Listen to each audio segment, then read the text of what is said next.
executive session here But he already somewhere told down her, here's $5,000. Yeah. Do what you can. That don't take you very far. Won't take her very far. No. But, you know, I said if you, Have they set a time yet? Time and a date? July 30th. Last I heard, God only knows. Might change between now and then, but Okay. I know the hall's got the deposit. It's all out at Waukene. Commissioners, are you ready? We're ready. You're the boss. The meeting of the Board of Ellis County Commissioners will now come to order. Let's stand for the Pledge of Allegiance.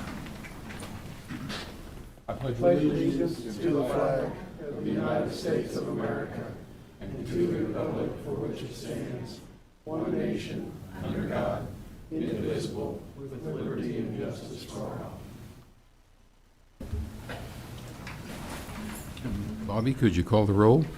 Commissioner Dean Hazelhorse, Present. Commissioner Chair Butch Schreier, Present. Commissioner Neil Youngberg. Present. We have a quorum. Okay. Order of business, I don't believe there's any changes to the order of business tonight. Do have the right-of-way resolution? Yes, there would be a resolution at the end of the meeting. Okay. Prior minutes, June 7th, Commissioners, Everything looks good. Yep, it's fine. the minutes stand as submitted. Do I hear a motion for the consent agenda? I'll make a motion to approve the consent agenda items A through G. I'll second that. We have a motion and a second. All in favor say aye. Aye. Motion passes 3-0. Any issues from persons not on the order of business? Looks good. Okay, the monthly financial report. Commissioners, you have a chance to look through it? Questions? Good. Everything looks Comments? good. Okay. Okay, the next agenda item is the ITC Great Plains utility work. Eric? Thank you, guys. My name is Eric Ivy with ITC Great Plains. ITC Great Plains is a transmission utility company based out in Novi, Michigan. We are in 7 states, including Kansas and Oklahoma. About 7 or 8 years ago, we built a transmission line out of our Post Rock substation, which is just north of Interstate 70, and that transmission line goes into Nebraska, and another utility takes it on from Nebraska. Right now, we're going to be upgrading that system a little bit by installing a fiber optic line. We're starting in the north part, so Smith County, and then we're working our way south. And the work's going to be interesting because it's going to be done with a helicopter with limited ground support. So what will happen is we'll have a long 3 or 4 mile wheel of fiber stringed up to the helicopter, and we'll be able to pull that wire with the other wire that we're removing at the same time. So limited ground support, maybe a bucket truck or some line trucks or a couple trailers or something there. So the impact on county roads will be very minimal since we are using a helicopter in this instance. Work should begin sometime next month, and then it'll stop for about a month because we couldn't get the line shut down during the hot periods of the summer. That's a very important line. So we'll probably pick it back up in September. So probably around August, we'll take the 30 days off and then pick it back up after that. Most of the crews right now are up in Smith Center staying, but they'll slowly make their way down to Hayes, so they'll have an impact on hotels, restaurants, gas, any kind of rental units that they would need, RV park if some of them have their trailers, I'm not sure. We'll also be going over Interstate 70. If you're around when we installed this line and our substation, our reactor, we had to shut down the entire Interstate 70 for about 15-20 minutes and take the reactor on the wrong way up the off-ramp. So won't have to do it this time. It'll just be done with the helicopter, but will be kind of interesting to see a helicopter flying right over Interstate 70 right there. In the past year, well, this year, 2021, ITC is investing roughly $25 million in capital investment in Kansas, including the work that's going on in Ellis County. Do you guys have any questions for me about the work or concerns or anything I could answer about ITC? I haven't been up here in a few years, and COVID kind of shot everything down, so I'm kind of reintroducing myself to everybody since it's been some time. I have no questions. Commissioners? Now, you guys always been good to work with in the past, and I take it you're keeping Cam in line also? I'm keeping Cam in line, yes, absolutely. I absolutely will. I want to add a couple other things real quick. Sponsorships, we did make a substantial contribution for the Art Park that is being built. Also, we will once again sponsor the Farmers Appreciation Dinner through the Chamber. And just got to talk with Walt here. I've never met him, but he saw ITC. Last year, we gave them $10,000 for COVID help with some of our COVID funds that usually go to non-for-profit organizations, but with COVID, we thought let's just direct them all to COVID relief. And talking with Walt for 5 or 10 minutes, it sounded like they went to a really, really good cause. So just kind of updating you on what we're doing in the area. Thanks for everything you do in our county. Yep. Yeah, thank you. Cool. Thank you, guys. Okay, take care now. Okay, next we will go to the subsidized agencies funding requests. Before we start that, Commissioner Younger has a few words to say. It's just nice to see the chairs all full out there. I'm just asking, when we do fund everybody, if they would possibly revisit us at some point in time, whether it be one time or 2 or 3 throughout the year, and kind of update us on everything. This kind of lets us know too how the funding is. If it's enough, if it's too much, you can let us know. So I would definitely appreciate, and I think my fellow commissioners would also appreciate that. So, thank you. Well spoken, Commissioner. Okay, we'll begin the funding request with the High Plains Mental Health Center.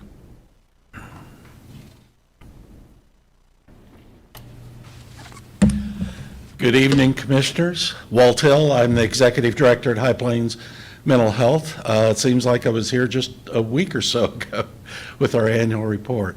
I'll be as brief as I ever am. I did bring backups. Whitney Motor is our CFO, and Kaylee Connor is our Public Relations Marketing person, and then Mr. Ring is here, who's our alternate board member for Ellis County. So our funding request of Ellis County is $280,000 for 2022. That is the same as the current level of funding. Ellis County is one of the 20 counties that constitute the interlocal agreement that sets up High Plains. Just to put in perspective what that $280,000 does, it allows us to treat almost 53% of our patients who have incomes family incomes under $25,000.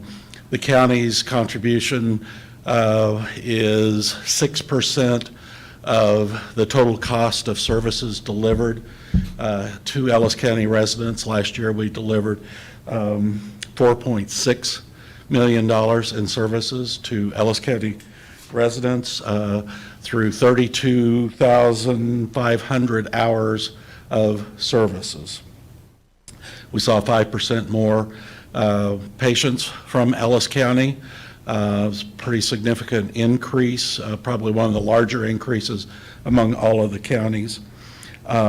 So for every dollar you provide that helps subsidize particularly folks at lower income levels, we are able to deliver $16.50 worth of services by combining that with other sources of funding. We also provide other services, as you know. I was reminded this week by the sheriff of the number of inmates that you all help guest that have mental health issues and have medications. We do provide a number of services at the jail through televideo. We placed video units there so that inmates don't have to be brought across town. And finally, I would say that well over 60% of our payroll goes to Ellis County residents. Our payroll is $4.1 million. So that's our investment. I do want to appreciate ITC for their contribution during this really rough year. That was a total surprise and very much appreciated. I'd be glad to stand for questions if you have any. Commissioners, any questions for Walt?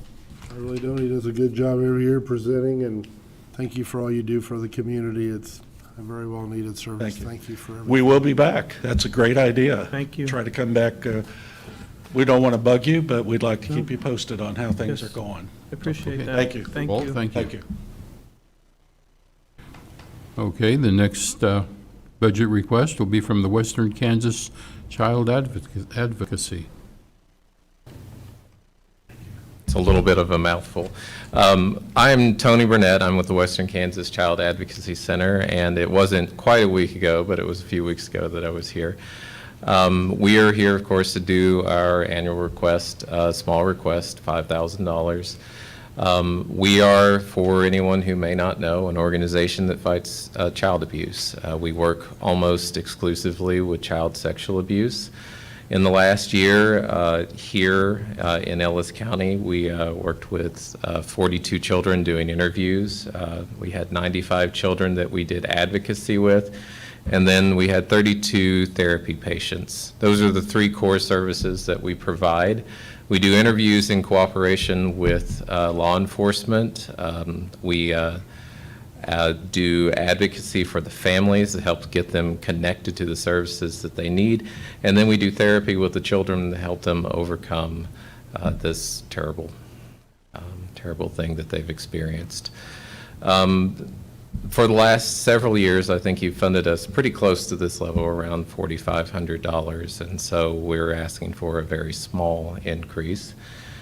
Just to give you a kind of idea, dividing our total operating budget across the number of new children that we work with every year, it's approximately $3,000 per child with last year's numbers.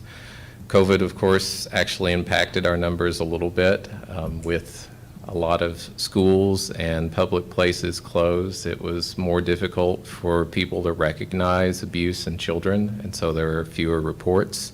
So in 2019, we did a total of 613 interviews.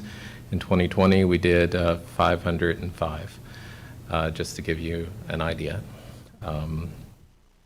Is there any questions? Just a comment, I did notice in your literature you sent us that there's never a charge to any families.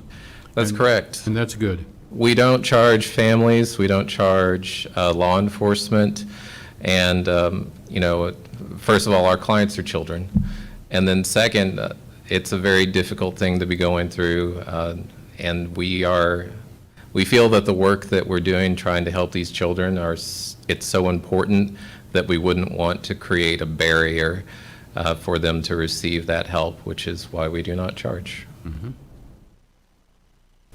Commissioners, any questions? Well, thank you again for your service also. Yep, that's a very special thing you do. Thank you. Okay, thank you. Thanks.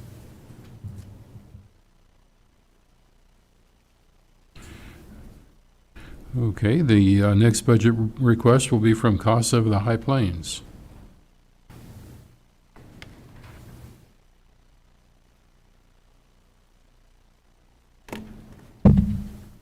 Good evening. Gonna kind of follow some notes so I stay on track tonight. My name is Tabitha Keith, and I am the Executive Director for CASA of the High Plains. I want to thank you all for inviting me here tonight to speak. To start, just to remind everybody, CASA stands for Court Appointed Special Advocate. It started out in Washington State back in 1977, then it became a nationwide thing, and our program here in Hays, Kansas actually started in 1989, and you all have been super awesome supports for our program. Our program does serve Ellis County, Gove County, Rooks County, and Trego County. However, your support to us financially does stay in Ellis County. Your dollars go to recruitment of Ellis County volunteers. Your money goes to the training of the Ellis County volunteers, and then also to supporting the Ellis County kids. So our CASA volunteers, like I said, fully volunteer-based. We run on volunteer hearts. Our volunteers go through intensive background checks. They also go through 30 hours of pre-service training. They also go through 2 hours of court observation. And then after they've been with the program for a year, then they're required 12 hours of continuing education training. This year, some of those topics look like sex trafficking, drug abuse prevention, suicide prevention, preventing child abuse, risk management services, and more of those things that will directly affect our youth and the families that we're helping. The goal of a CASA volunteer is to help children who have been removed from their home find a safe, permanent home faster. So some of the statistics from National CASA, so these are nationwide statistics, not locally driven, but while in foster care, cases with CASAs are less likely to bounce from foster home to foster home. Volunteers spend less time, or the children with a CASA volunteer spends less time in the foster care system overall, on average about 8 months less than their peers who are in foster care. Children with a CASA tend to do better in school because that CASA volunteer is another set of eyes for the judge, and they are able to request additional services for a child. And so maybe some of those look like educational supports, tutoring. They can also request mental health services. We like to send our children to the Child Advocacy Center, who you just heard from, because a lot of our children struggle financially within their families, and we know that that is another resource that they can use. And so a majority of our cases we serve are from Ellis County, and about 75% of the cases that we have right now are from Ellis County. Our cases right now, the caseload includes, we have heavy drug use. I know you guys have probably heard all the reports recently of overdoses, issues with drug use. So we're seeing that a lot with our children. Physical abuse, sexual abuse, and neglect are the big highlights on our caseloads right now. So here for our request, we just request the same level of funding as we were awarded last year. We would be greatly appreciative of any amount that you think that we deserve. So thank you for listening. Any questions? Commissioners, questions? I have none. I have none. No questions from me. Thank you. Okay, for thank what you. you do. I hope to see you again soon. Okay.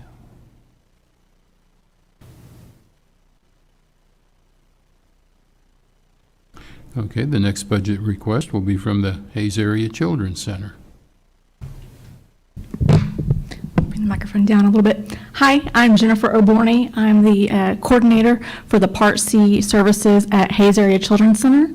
We provide services for children from birth to age 3 that have disabilities, various conditions and things like that.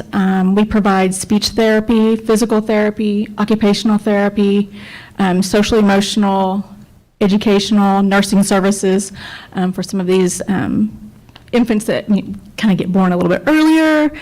Parents aren't ready for that, so we're able to provide that support for those families. And again, all of our services are at no cost to any of our families. We also offer monthly screenings for families that might be concerned about maybe a developmental delay or something for their child and want to get that checked. Currently, we usually serve between 80 and 86 children, usually as our full caseload at the time. With COVID this year, we did not have any decreases in services. We didn't lose any families whatsoever, and many Tiny K or Part C services across the state did see a decline in their services, and we did not see that this year.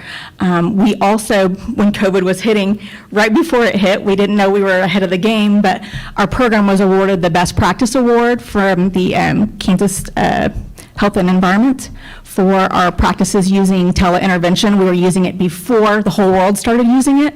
We had done some research with a speech language pathologist and started implementing some of those strategies because we had a lack of enough SLPs to serve our families, so we were able to contract with somebody else, and families were very receptive to that service. And then obviously with the whole world going to Zoom and all those different services, we were kind of ahead of the game a couple months apparently. So I'm pretty impressed with our program for that. What other questions might you have for me? You said your services are for children birth to age 3. Correct. After age 3, who are they referred to? The school district, they serve children from 3 to 21 for special education services, Okay. if they qualify. The goal for early intervention is to put our money into those birth to 3 years, so by the time they do get to age 3, they don't qualify for services. Sure. Commissioners, any questions? Um, What other questions might you have for me? Out, you said you're I have none. I just appreciate everything that you guys have done for us in the past. And again, I love your idea of inviting different programs back to say, hey, what's going on? What have you been doing? You know, what different things have you guys tried? And every single agency here is an amazing agency in our community. So, Thank you. Thank you. thank you. Yeah.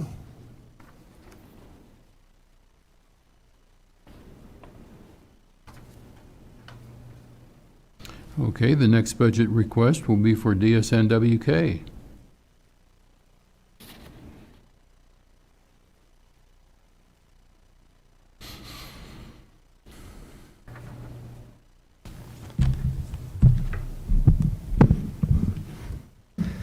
Life requires adjustments, doesn't it? Commissioners, thank you for the time today and others. Appreciate the chance to give you a little bit of insight about developmental services in Northwest Kansas. My name is Jerry Michaud. I'm the president and CEO for the organization. We've been in operations serving individuals with intellectual and developmental disabilities for 54 years.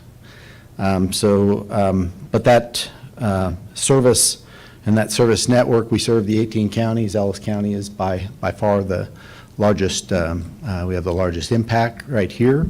I'll go through a few of those statistics with you here in a moment. Wanted to recognize, have some support in the room. Wade will be talking about access here in just a moment, but Karen Edwards is our comptroller. So wanted to acknowledge her as well. We have been around for a long time, and I don't know that any of us were really prepared for this last year. I don't want to dwell on 2020, but it's what an ordeal this has been. For the services that we provide the array of services. The Child Center here, Hayes Area Children's Center, covers the Part C for Ellis County. We do Part C for 6 of the counties up in the northeast corner of that 18 counties. That's one of the pieces where we kind of work together. And that impact for young ones is so important. A little bit of background on our system and how we're funded, and then I'll dive into the reports. We are funded primarily through Medicaid program, which is a state, federal and state partnership. It comes through the intellectual and developmental disability waiver, and we do not set the rates for our system. They are established, and we work within those, and our report for Ellis County will kind of bear that out. We have had a long-standing connection with our counties, and frankly, we couldn't do it without that support. It just is so very important. Let me talk a little bit about workforce challenges, which is in our world. I know we're experiencing these things in probably every sector. In the intellectual developmental disability sector, it has been probably exacerbated by 2020 and the pandemic, but our services didn't stop. They had to morph to keep people safe, but they carried on, and grateful to our staff for all they've done through that. But we faced those issues. We received this past legislative session a bump in our rates, welcomed news, but we've been so far behind the curve on this that we've been able to implement a base adjustment for our line staff, which is good news, but it's still challenged as our base is at $10 an hour, which is not competitive. And I say that with a little bit of, I wish that weren't the case. So we're working through those things. Our turnover is 40+%.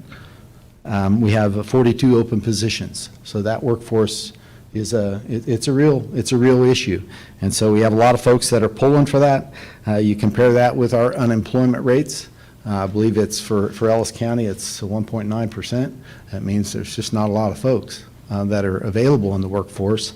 At this point, our average for the 18 counties is almost 2%. So those are our challenges. Let me dive into the report that you all have. Our budget request is to kind of hold steady if that is something that the county is able to do at $240,000. Of course, if there would be room for growth in that regard, we certainly would welcome it. When we talk about the report, which I believe it's titled County Commission Report 2020. This is based on the calendar year 2020. On this report, it reflects the various services that have been provided through that year to the individuals, and the counts are kind of listed there in the center column. And the local funding needed is the balance between what it costs and what resources we receive through that federal-state partnership. And so you can see that kind of as a line item. You follow that down to the bottom, and we're serving 166.25 FTEs, full-time equivalent, individuals here. The cost of those services for the year was $4,736,904 million. The amount of federal state funds that we received were significant, but short by about $414,284. Our county support for 2020 was $216, and I want to thank you for the level of support for 2021 at $240. There is an unmet balance, just doing the math, and that we put that before you. The other document that I wanted to shift to, there's actually, I believe you had two others, which are economic impact. I believe it's so important that these things be called out because it's a reality and it's a helpful reality for Ellis County. Our economic impact for 2020 was $7.3 million, which is significant. We have about 100 and almost 200 employees here, and we serve about 170 individuals in real people. The 18-county economic impact, because we know how some of those things filter into Ellis County, is just almost 11 million, 10,939,000. So lots of information, maybe too much. I wanted to express our gratitude to the commission for the support. People with disabilities, they can make a big impact on our community. The talents, those that are employed, for all of our employers that give people a chance. We very much appreciate that. I will stop there and answer any questions that you might have. Just one question. I know several of your consumers are employed in Ellis County. Yes. Did last year with the virus, did that affect their employment? Yes, actually it did. Any of those employment opportunities that were in people's businesses, because people's businesses were closed or limited, it had an effect. But we were able to still carry on some of those work crews that were outside, and they could work safely. Okay. That makes sense. Sure. So, and you said you are very short-staffed, correct? yeah, those vacant positions, I gave you the number for all across Northwest Kansas. Have you had to close up any of the residential centers? We have not, but I will tell you, it puts a strain on the current workforce. We have our managers that are working weekend shifts, and that may not sound like a lot, but those folks are working every day of the week, and then they're filling shifts on the weekends. It's been a journey. Yeah, I'm sure it has. For sure. Yeah. So, Commissioners, comments or questions? I have none. Okay. Thank you, Jerry, for all you Thank do you. also. yeah. For all of Northwest Kansas. Thank you, Jerry. Thank you. Great Appreciate asset. it. Thanks.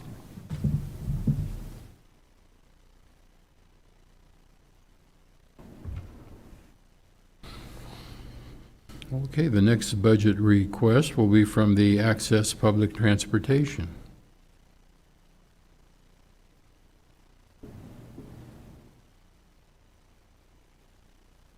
Good evening, Commissioners. I'm Wade Cruz. I'm the Transportation Manager for DSNWK and Access Public Transportation here in Hayes. This year, we're asking for the same amount we've got last year, was for the $50,000 to help offset the KDOT grants that we get through KDOT. The $50,000 helps pay the administrative and operational fees at Access. KDOT covers a 70-30 on operational and 80-20 on administration fees. This year, our ridership has gone down a little bit due to the COVID, and main part of that is the FTA and KDOT still mandatory masks on all public transportation. So I am only allowed to carry 2 people with the 6-foot social distancing at a given time, but our ridership is gradually increasing, and hopefully by the time the school year gets back with the college, the mask mandate will end in September if the FTA and the CDC release that. We don't know that. It's a guessing game with the FTA. Right now they're saying that to get off that mask mandate for public transportation, 70 to 75% of all Americans will have to be vaccinated before that comes off. So we don't know. It's a guessing game right now. The CARES Act that we had last year that helped funded us at 100%, KDOT has just a little over $900,000 left over for this coming fiscal year. That money will be split up between 82 agencies in the state of Kansas.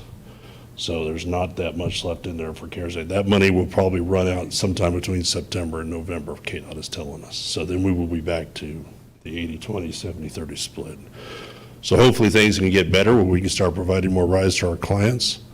Right now, we don't have very many refusals, but we are starting to see more just to the fact that people are going out on public transportation.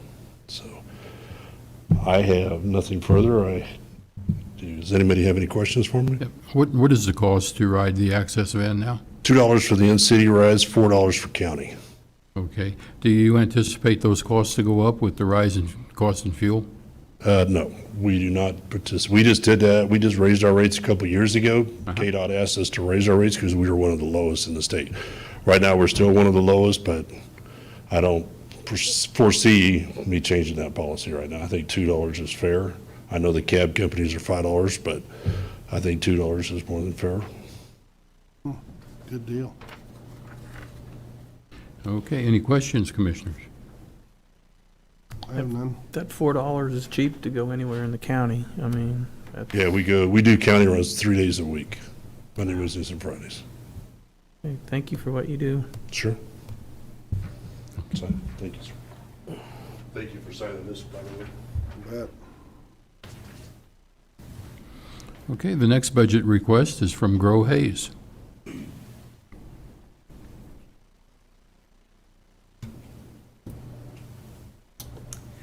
Good afternoon. Yeah. I'm Doug Williams, Executive Director with Grow Hayes. And before I forget, I would like to introduce some of my directors that are here, if I can see them. Joseph Beckner, Joe LaRue, Jason Ball, Chris Munch. Good to see Chris. He's up and running again. And who am I missing back there? Errol Wirtz. He was sitting right next to me, so no wonder I missed him. When outside agencies come up, I don't look at us as an outside agency with the county. I look at us as a strategic partner. You know, we work, I wouldn't say daily, but we work quite often with the county in a variety of roles, as well as the cities, Ellis, Victoria, and the city of Hayes. Meet with Darren once a month, and we talk about things, and we're very actively engaged. So I view our role as a little bit different than an outside agency, and certainly not to say anything negative about any of the outside agencies that are here tonight, because they all fulfill an essential role in our community. But hopefully you all got a copy of this. If you didn't, let's make sure that you did before I leave. This is our annual report. And this is the first time we've done an annual report in a number of years, but we felt it was important to memorialize what happened in 2020, and so that we can look back each year and say what happened and how we doing. And I can safely say, in my opinion, in our opinion, we had a very good 2020 in spite of all the challenges that we faced. Economically, Ellis County fared very well in 2020. You know, we had some growth, we have projects ongoing, we're trying to address some of the challenges we have as it relates to housing and that type of thing. So I think we can all be proud of what we accomplished in 2020. But we certainly can't rest on our laurels. You know, we're in a very challenging, competitive world, and we have some challenges to face. You know, we still face housing issues. We have workforce issues, as some of the others have noted, that we need to do our best to figure out. And, you know, we feel like we're a part of that solution, as are you and as are many others.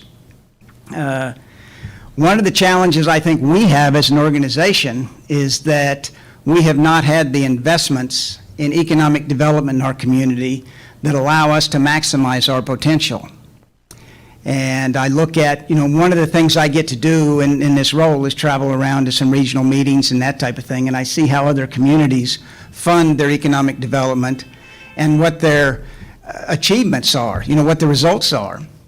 And I can tell you that, by and large, those who fund economic development at a high level get high return. It's an investment that pays dividends. I'll point to Southwest Kansas. I know I hate to hear it all the time about how Southwest Kansas does this or does that, Ford and Finney County. But the reality is, there's a location that really doesn't have as much going for us for them as we do for us. But they've been able to take a natural resource, which is basically water, and turn it into all kinds of different things. You know, they grow grain that feed the cattle, and they have a packing plant, and now they've got dairies, and now they're getting a cheese factory. All of those things come because they set a vision a long time ago and made investments to get to that end. And I think we need to do the same thing in Ellis County. You know, we have resources, just different resources. We have a 4-year university. We have an interstate highway that runs by here. We have a technical college. We have a medical center. We need to leverage those resources the same way they've leveraged theirs. But to do so, it takes resources. And so that's why our ask this year, we're asking each of the taxing entities in Ellis County to levy a 1/2 mil for economic development. We believe that that's the most equitable and sustainable way to fund economic development. We see it done in other places. It's successful. It seems to us to be the most prudent way to do it. Now, that's not to say that other funding mechanisms don't work and that we can't do this another way, but we believe that's the most sustainable and effective way, and the fairest, to spread that across all 4 of the taxing entities in Ellis County. I realize, obviously, you've seen in the paper, the city's gone back and forth on what they think about it. I don't know that any final decision has been made on that, but that's what we're asking you to consider this year.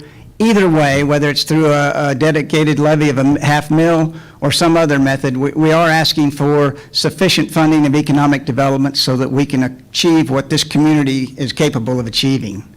And I don't think we will unless we make those investments. We're still here to answer the call. You know, there's a quote in the back of our annual report which I think typifies at least my feeling about our efforts, and it's basically Roberto Goizueta, who was the late chairman of Coca-Cola.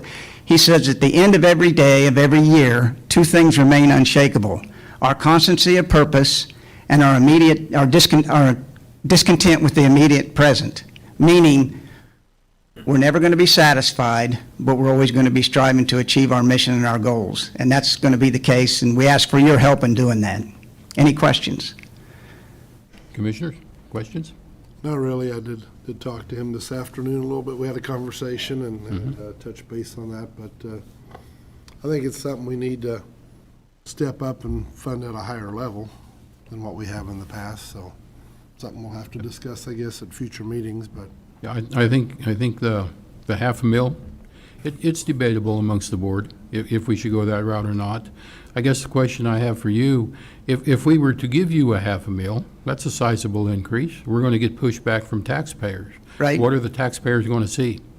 Well, they're going to see the same things they have been, but more. You know, I think we have a lot to talk about this year, what we've been able to accomplish with housing, with some of the other things that are going on, and you know, obviously, if we are able to get this level of funding, we plan to add a couple of positions, one for recruitment and retainment. So they're going to be focused on recruiting new business to our community.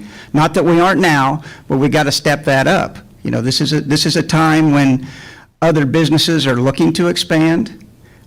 Clearly, workforce plays a role in that, but there's also studies that will say that 10 to 20% of the urban people that live in urban areas are going to relocate in the next 10 years.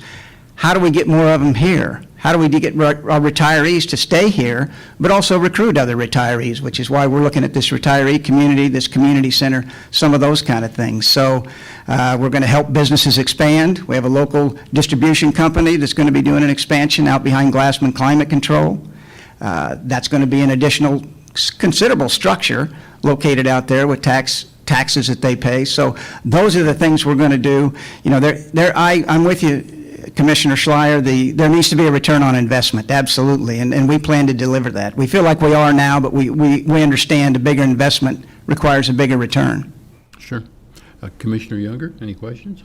I too like your ideas. I met with you, and without housing, without people, Jerry just admitted it, they're short staff. If we don't have houses, we don't have development, don't have jobs, we aren't going to grow. We're just going to stay, I'm going to say blah, we're just right in a neutral position, in a flat position. So I do like your ideas, and we'll see what we can do. Thank you very much. Thank you. Doug, take care. Okay.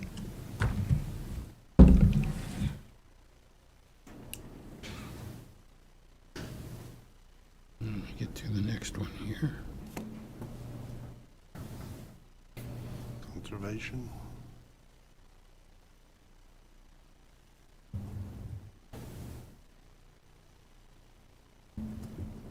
It's a lot of stuff to look at. Okay, next would be the Ellis County Conservation District.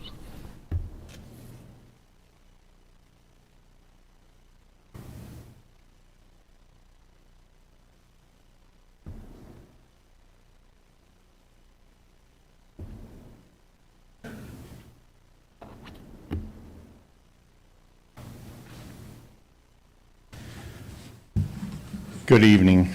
I'm Tom Walters, currently serving as the treasurer of the Board of Supervisors for the Ellis County Conservation District. Sandy Scott has worked for 23 years as a district manager for the Conservation District. Megan Lambert is serving as the acting NRCS supervisor, district conservationist for the Hayes Management Unit. I would like to introduce the remaining members of the board. Alan Roth, chairperson, has served as supervisor for 20 years. Travis Groff, vice chairman, was elected in January of this year.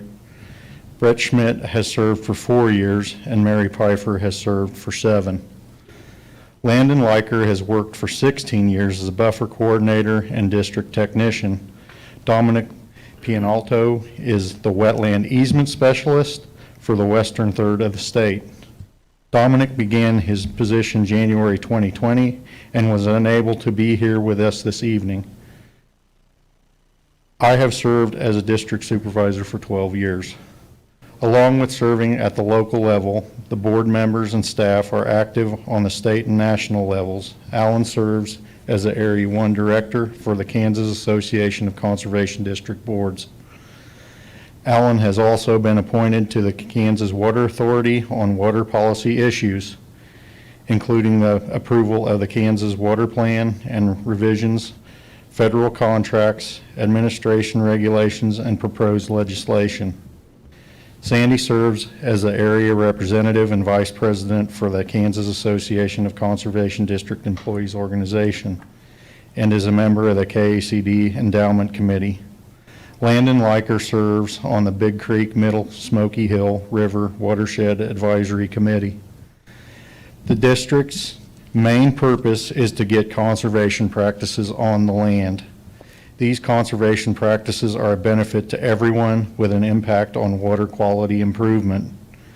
Conservation districts rely on state and local budgets for their operation. As the state and local decisions are made, it is important to remember county dollars allocated to conservation are invested in saving our soil and improving water quality.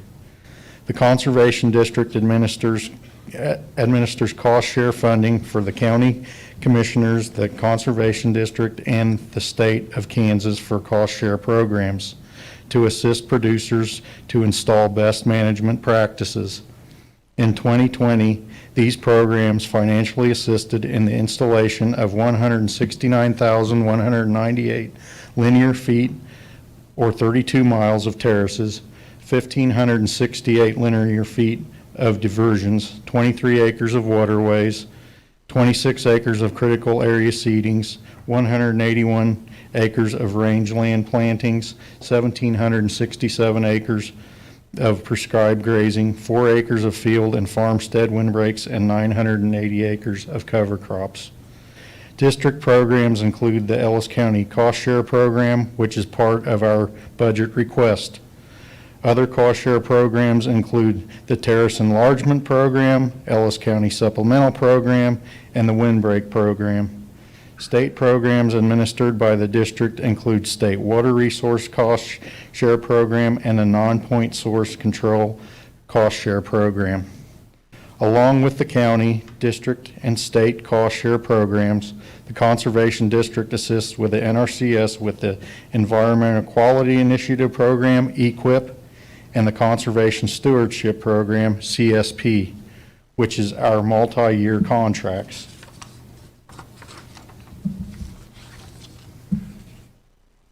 And I'll touch briefly on federal USDA conservation programs through NRCS that have brought financial assistance to producers in Ellis County. In fiscal year 2020, the Environmental Quality Incentives Program, EQIP, we funded 9 contracts for about $121,000 on 813 acres. In fiscal year 2021, we funded 17 contracts for $457,000 on about 2,500 acres. In fiscal year 2020, through the Conservation Stewardship Program, CSP, we funded 4 contracts for about $251,000 on 5,126 acres. These programs include a variety of conservation practices such as terraces, grass waterways, cover crops, grass plantings, cross fencing, prescribed grazing, that all help to improve water quality, soil health, wildlife habitat, and rangeland health, just to name a few. The Ellis County Conservation District and NRCS are partners in conservation, where the district provides local input for federal programs and provide technical and clerical support within our office. The Conservation District serves as an important local connection between NRCS as a federal agency and Ellis County farmers and ranchers.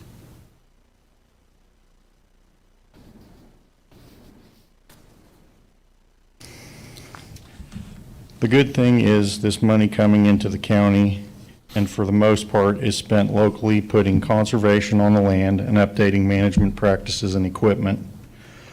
All of these cost share programs help with the financial burden facing producers to preserve the land and maintain the quality of water. One thing about conservation is the land will always require maintenance and conservation to remain productive. The staff is currently working on applications for the fiscal year 22 cost share programs.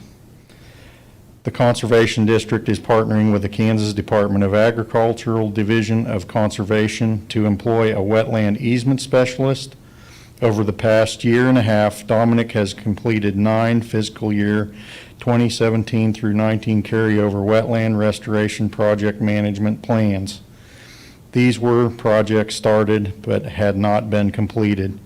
Fiscal year 2020 included 6 new applications. Fiscal year 2021, Dominic has 10 properties scheduled and headed to the ranking process.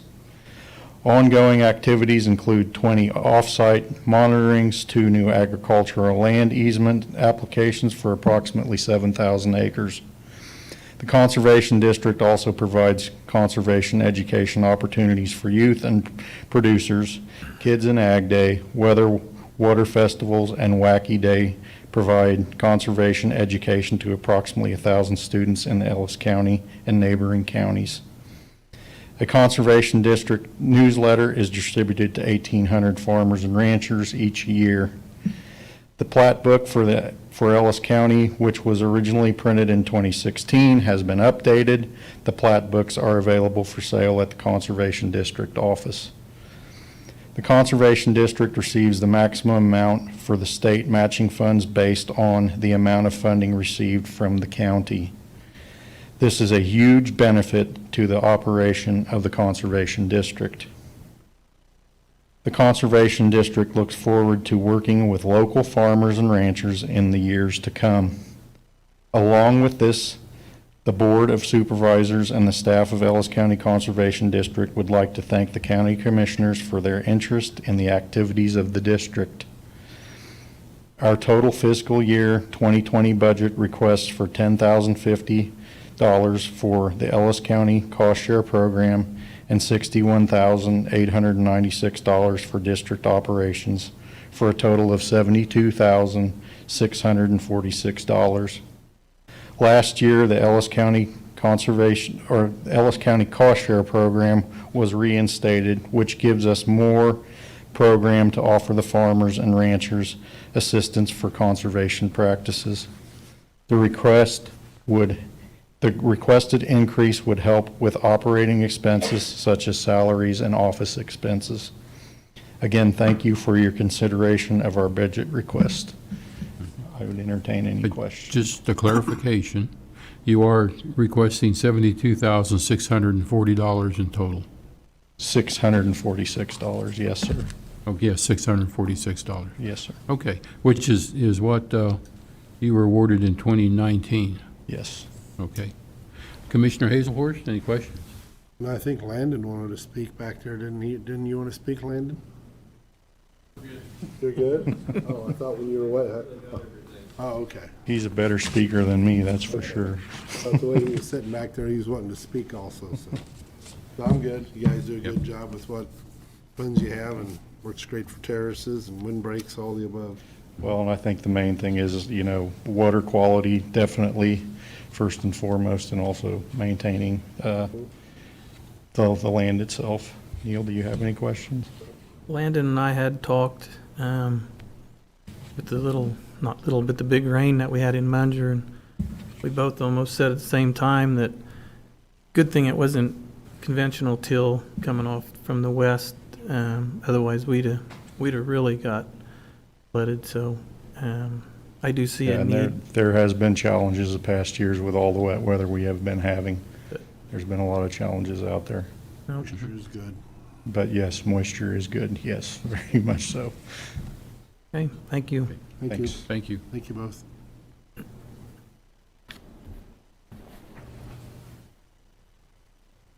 Okay, next is the Ellis County Historical Society.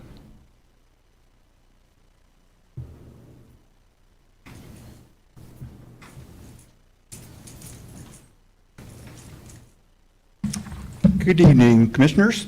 Brad Rickey, Ellis County Sheriff's Office, also the liaison for the Ellis County Historical Society. As your liaison for the county, I was appointed about 6 months ago, and boy, have I learned quite a bit about the Ellis County Historical Society. And we've got I'm not just the only new face within the ranks of the Historical Society. We've got a new president, Priscilla Hunt. We've got new staff as well. Amanda Rupp is behind me. Yeah, we've got whole sorts of people here. See, I always bring backup wherever I go. You know, it must be just a job thing or something. But anyway, I've learned that we're really at a crossroads with the Ellis County Historical Society. We've got, obviously, everybody in this room could tell you how they have woes with COVID, but it literally shut our doors. We've got building and maintenance issues. Go figure, we're a historical society, we have old buildings, and that sometimes needs upkept. And then we also lost some of our rental space as well, which means all of those articles that are so important for our county to remember, things that are just like those pictures right behind you, those have to come back to our already limited space. Make it almost impossible for the public to be able to come in and view those items because there's just so much stuff. But enough of me speaking. Well, I'm going to take that back. I am going to take my 5 minutes of fame here to offer that anybody that's listening can donate to the Ellis County Historical Society by getting a hold of Amanda Rupp and contributing to a good cause. So, speaking of Amanda, she's our interim director of the Ellis County Historical Society. I think she puts in 30 hours a week and doesn't get paid for any of it. She's got a good handle on what's going on, and I'd like for her to have the opportunity to address some of the concerns that we're going to have within this next year. So, like you said, everybody's new. I did work for the Historical Society between 2012 and 2015 as an assistant to Don Westfald when he was here. So I'm aware of how they have done things in the past and kind of the slow nature of things, how they move about as slow as the stuff inside the museum. So, but the board has done a great job this year after a very stagnant year last year with not only COVID, but with losing their other help and losing a lot of their space, wanting to really still hang on to what we can. And so they decided to bring in fresh faces, and they have changed their bylaws so that they now have 16 board members instead of 12. And we have 4 new young faces, a couple unrinds, and some other faces that are young and able to do some work. And we have had a lot of physical labor volunteer out of the board members that they've recruited. They've also had one of the board members apply and successfully get some PPE loans to help us that they can get through just this year, hiring on 2 other staff members besides myself as a volunteer, but a bookkeeper, because all that stuff was being handled by whoever on the board could handle it in the past, because they've continuously, in my understanding, had been cut and haven't been able to get that revenue themselves to hire a bookkeeper. This year, our main goal is to bring all that stuff onto our campus and to continue to keep it safe for generations to come. Also, to continue to collect for years down the road. In 50 years, maybe those children don't want to see the pioneer days of the 1800s. They want to see what my dad was doing in 1980 and where the computers were and the real telephone lines. And if we are not able to continue to collect those things and preserve them and present them, they won't have those to see. Ellis County has a rich history in oil development and even internet access and computers that if we can't continue to keep those, they won't be seen. Our huge crossroads, as Brad was saying, is that any funds that they had secured have been depleted, essentially, and we rely heavily on public funding from the county and the city. And unfortunately, that public funding doesn't go far and has been cut, mainly because they haven't had much production, I guess. But like I said, we are new and we are not a professional outside staff that they've recruited. In the past couple of years, I've noticed that they've recruited other directors from outside the state to come in here and do a professional job with lots of programs in their own agenda. We are 3 people from Hayes and Ellis County who have a passion to not see this die and giving volunteer hours. We have looked over our bylaws, and if in the unfortunate event that we were not able to keep our doors open and be able to keep the society collecting all those artifacts, the artifacts belong to the people of Ellis County, and essentially they would be turned back over if we were to dissolve to Ellis County. And a decision would need to be made of what do you do with those artifacts? Do you find somebody who takes care of them? Do you house them yourself? Et cetera, et cetera.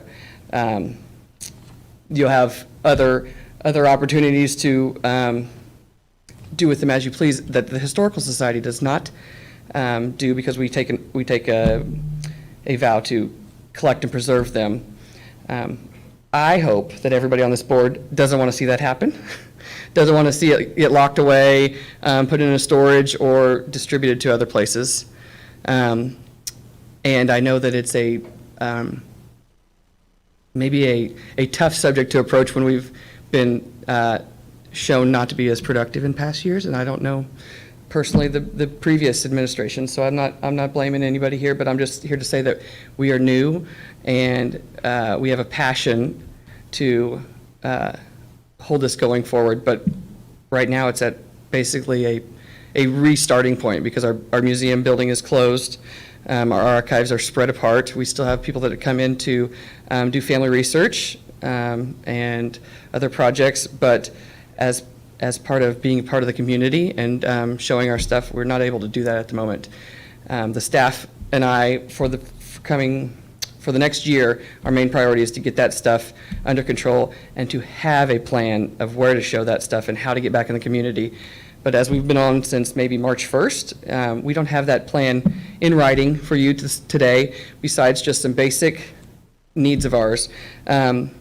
We formally ask for the same amount as we did last year, but we are in desperate need of more. And more, not to put us out there that, hey, can you fund us forever and ever, and we need you just to pay for our staff. But I did some numbers, and if we could get help, a generous help up this year, and to come back to you with next year and say, this is what we've done, this is what the dedicated people have done to do this at our 50th year this year. If we went up to 117 or 120 is a real good round number, that's a $45,000 increase. And I have put it to our board that if we can't raise that same $45,000 in memberships or sales or grants ourselves, then we're a pretty poor situation.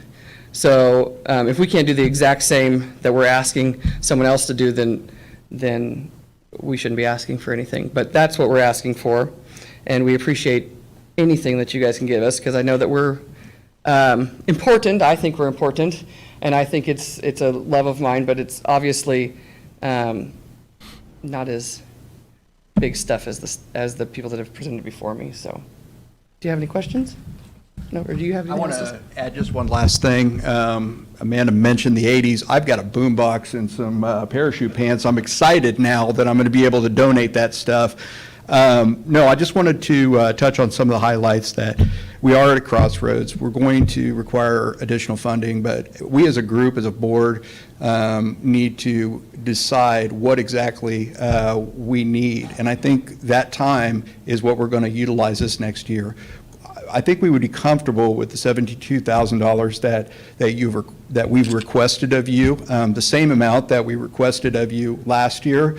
However, we're kind of planting that seed that we're wanting to get a good idea of what the Ellis County Historical Society is going to look like for our community next year, okay? And we want good communications with you, like Commissioner Younger said, come back. I think it's my job as your liaison to come back to you, commissioners, and give you updates. Not give you problems, give you updates and what we could look like in a year. Maybe that might just be a research facility where it's not open to the public. Or maybe that might be a public venue that school children can now come and look at the articles from not only the 1860s when Sheriff Ramsey was sheriff, but also my parachute pants as well. That would be great. But the fact of the matter is through that communications, I think we might have a better idea for you and better justification for you as commissioners next year. So do you have any questions for us? Yes, I do. Absolutely. I was discussing this issue today with Darren. I read through this, and you guys got issues, or big issues. And as I read through it, 72,000 just allows you to crash and burn. It doesn't get you anywhere. So that's throwing good money after bad money. How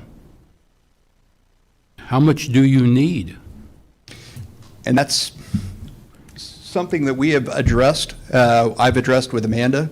I don't want to give you that number because more than likely it's going to double what we're asking for, but through the board, I want a solid answer so that I can bring to the commission, not just some guess, okay? I think we'll be prepared, but like we said, we got a lot of new people in, and we got to get you the right information. I can give you a little bit of a better understanding of where we are and what that 72,000 does. You're right, it basically does nothing besides keep our property and our air conditioners on and stuff. We are hoping with the 3 staff that we have and myself as a volunteer, one is an archival assistant that helps anybody that does research, and the other 2 is a bookkeeper. And Adam here, I call him my right-hand man. We're hoping to pay all them. Maybe not. We're not jumping into. We're going to do this full time, and we are able and ready if everybody gives us, tons of money, and we're going to shore up the ship overnight. We are hoping to put 2 people in 20-hour positions a week instead of 10-hour positions that the PPE loan has helped us secure. We are hoping to pay for a director up to a full-time position. So 1 full-time position and 2 part-time positions at 20 hours a week, $18 an hour maybe, for a bookkeeper and our current archival assistant, and then excess using unlimited pushing for volunteer hours out of our board, excuse me. So I don't want to see it dead. I know your establishment down here is in poor shape. It is. It's not handicap accessible. Mhm. Are you looking for a new place? We are looking for a new place. And what is that going to cost? That's part of the looking for a new place. Well, if you don't know how much money you need, how do you expect me to know? I know how much I need to operate for the next year and to make that plan. I don't know how much a new building will cost. We have some funds that we are only allowed to use for building sessions, and we are looking into utilizing that last little bit of funds, but we're kind of at a place where we're circling whether if we don't continue to make a plan, if we don't have anybody in place to make a plan, then we don't have a plan to give to you. We've only been here 3 months, and volunteers are trying as desperately as they can to continue to make this a viable place for Ellis County for the future. Are you guys looking at doing like a big fundraising, anything down there, or is it too early to tell yet? Or Brad, do you know? Or I guess, do you guys have a plan towards that? You're thinking of maybe doing a capital drive or capital campaign? Yes, we have our endowment committee and our fundraising committee working on certain things. And personally, and it's not a huge sustainable amount, but our memberships from when I worked here 7 years ago have plummeted. It's embarrassing, honestly. And, we went from getting, $15,000 or $20,000 in memberships and sponsorships down to, I don't know, 3 or 4. And that needs to go back up. There's a lot of work that needs to be done, but we're ready to do it. And I know that you don't want to dump something into a sinking ship either, but I don't think anybody wants to see it sink. Commissioner Younger, have any questions? Several years back, my dad had passed away, and he was a World War II vet. Mhm. Somehow he snuck a gun back from Japan. All of his clothes, some other stuff. I went to donate this to. They said, no, we can't take it. So I thought, how are my grandkids going to ever see what their great-grandpa done? I ended up taking it to Walkini, and they took it. It kind of upset me, but when I walked in there, it is a disaster. It is just full of stuff. And after I walked out with it, it kind of upset me, but I thought, you know what, Walkini's close enough, but I'd rather seen it right here. But, yeah, you guys. Well, that sure upsets me as much as it probably did you. And that's why I think that the 3 of us that are here, part of this community, want to see it continue. The past directors that they've have, I think when there was a snag in the road that they can move on to another museum, we don't want to see this die. And we are planning on having an open house this weekend, along with the art walk on Friday. And if anybody wants to come down and look at it, feel free. We will show it to you, and we will show you the stuff that we've already done. We've dismantled the main gallery so that we can bring over all of our stuff and put it in there. Over the past 50 years, the people that started this museum did a wonderful job of cataloging all of the artifacts, and they had a nice, wonderful place in our basement and storage units that you could go and find a specific article in Hall B, Shelf 3, this drawer. Since then, it has gotten to be, quite my grandma's attic, and it needs some tender loving care, and I think we can do it. But I'd invite you all to come look. Well, hats off for you guys all jumping in there. You got your work cut out for you. I mean. Yeah, but there's a lot of really cool things. Yes, there is. So, anyway. Any other questions, Commissioners? No, I'm just kind of looking forward to updates from you guys, what your plan is. Absolutely. Make that happen. Yep, Okay. thank you. Thank you. Thank you, Commissioners. Thank you.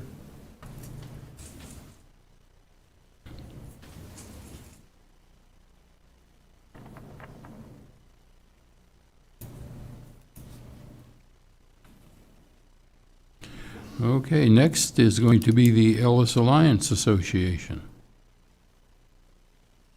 Hello, Commissioners. My name's Sophia Henriksen. I'm with the Ellis Alliance. I'm the Executive Director. Usually, Travis Kohlroos comes and gives these presentations to you. He is the board president. He's also the president of the Ellis Development Corporation, but I believe his job with Vibe has him out of town a lot more, so he's not here. The Ellis Alliance is a storefront organization in downtown Ellis on the main streets, and it houses the Chamber of Commerce of Ellis, the Community Foundation of Ellis, and the Ellis Development Corporation. And it formed probably 15 years ago, and you guys helped us with our seed funding for that and have been supportive ever since. But it formed because those organizations realized that they were duplicating a lot of the same work in the small town, and they needed to communicate and to have one resource downtown for the community just to come to get answers, for them to share meeting space. They started this. And I guess I'm just here to ask if you can just sustain your funding of $1,750 from the past couple years. To highlight some of the things that we have done, the Community Foundation has raised $250,000 to revitalize the Ellis Railroad Museum train park.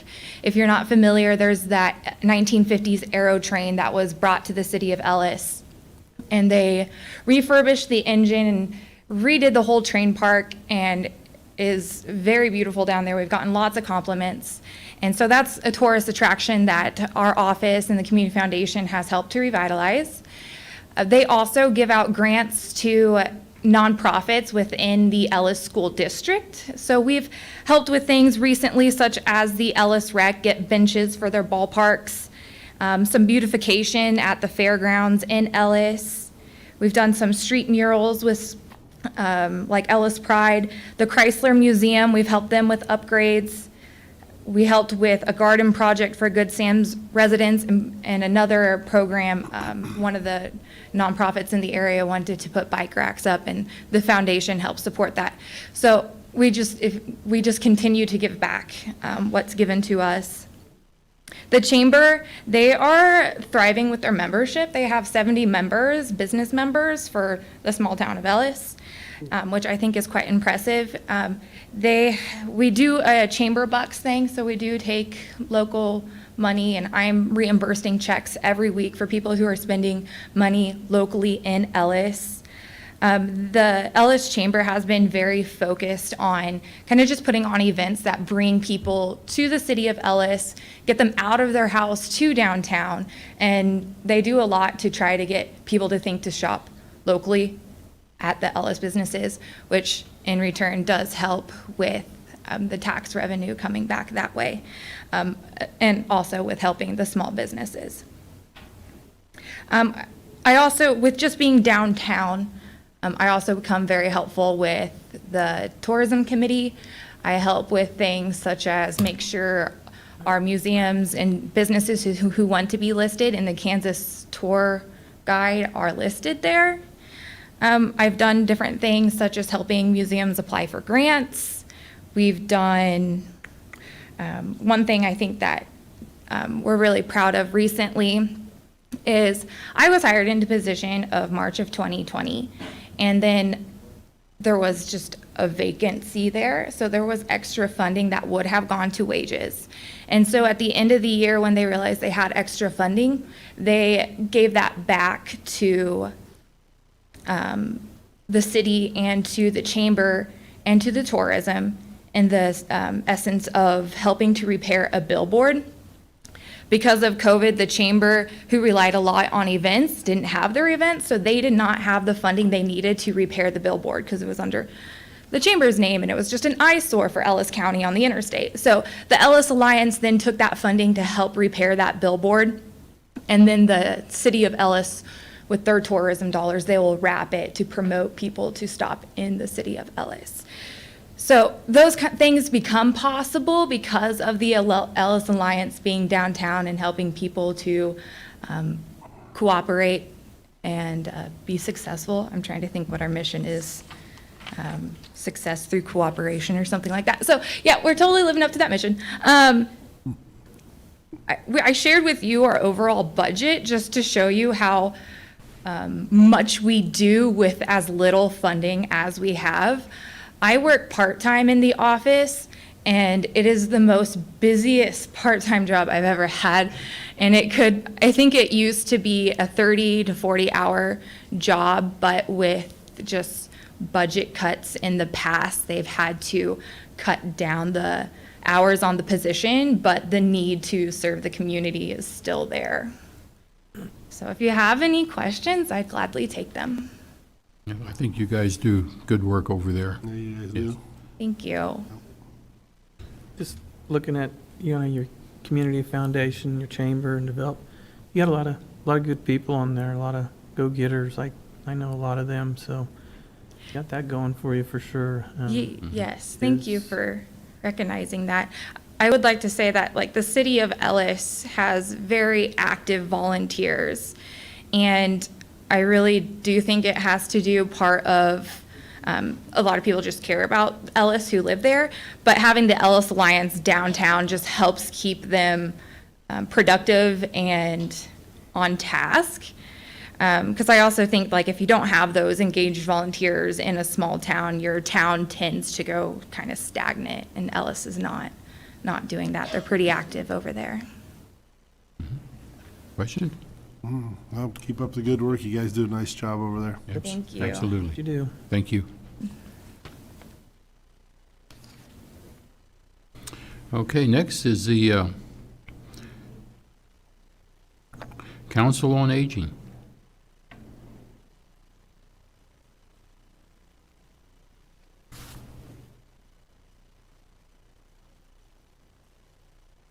Good evening. Good evening. Days of old, I brought my mask, which we had to use last year.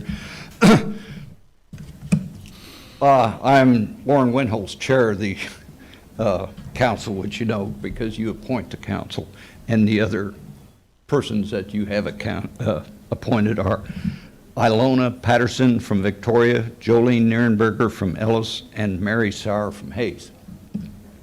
This dryness has got my throat, so I'll try and persevere here with some cough drops.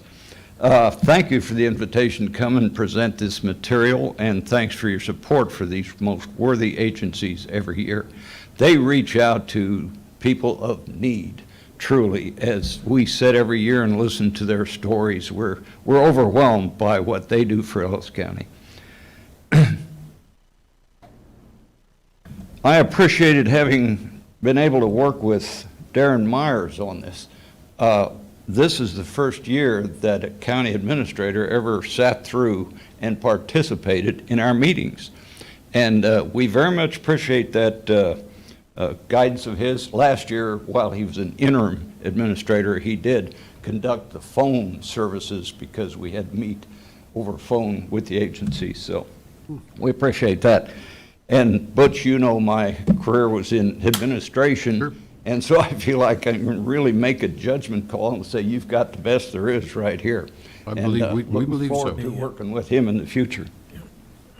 This year's meeting went a little faster and a little more expeditious for a couple of reasons. One, 2 agencies declined to submit proposals this year for obvious reasons. The COVID shut services down in these two, and we'll cover that in a minute. And the second reason it went so well is they all very much understood your guidance to hold to last year's budget and did a very good job of that. So I'll run through the spreadsheet. We had the Ellis Nutrition Center, and their last year's approval was $16,335. This year they requested $16,500, but very readily understood the mandate to hold the line, and we recommended the $16,335 from last year. They were very good about it. Leonard Schoenberger and some of his volunteers come every year and tell us what they're doing, and it's just a delight to see how they're serving the elderly in that area. Foster grandparents was one of those that did not submit a request. It's every year when they come in, they bring these volunteers with them and tell the work they do with elderly people that are shut in at home and things like that, and they just couldn't do it, obviously, last year. So we hope that they can get back into business with more volunteers and help to the elderly, and may and should probably come back for funding next year, but as of now, there was no request. The Hayes Senior Center, which is one of the bigger requests, they were approved for $51,200 last year, and they asked for $53,000, which is understandable. They did their homework and thought that that's what they needed, but we talked about the mandate on holding the line. They well understood, and so we settled at the $51,200, which was last year. And our meeting was a couple of days after that big announcement of a possible senior complex out at the hospital area, and we were real happy to know and hear that they are an agency that could be involved with that. I think centralizing and putting these services in an area like that could really be beneficial to the people. Then the next one was the senior companions, very similar to foster grandparents, in that, of course, foster grandparents goes into the schools and the homes and works with children, whereas the senior companions worked with the shut-ins. I might have said that earlier, but it's the senior companions that do that work. So there was no request there, and again, if they can rebuild their services, it would be real good if they could come in with a request for next year. The last one is the Victoria Meal Site, and this kind of is near and dear to our heart because they very humbly ask for that $2,000 every year. And in visiting, we found out that, first of all, the priests over there volunteered their kitchen and facilities rent-free, so they don't have that kind of an expense. And secondly, it was lots of volunteer, including running your own car around town, delivering meals and such. So everyone thought we really needed to look at a stipend that at least gave a reasonable increase there. So we are recommending going from the $2,000 to $2,960.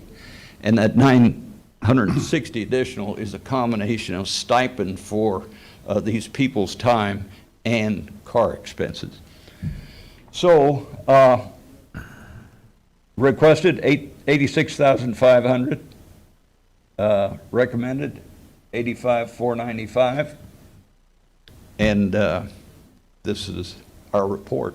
Hope you'll look kindly on it. Good things are being done with it. Is there anything? Commissioners, any questions? No, I mean, it's pretty much in line as it has been in years past, so keep up the good work. Thanks a lot.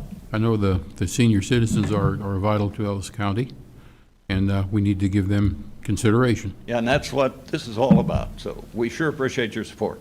Okay. Thanks, bye. Butch, we're one day closer. What's that? We're one day closer to that. I know, I am, that's for sure. And Neil, too. Okay, next is the Humane Society.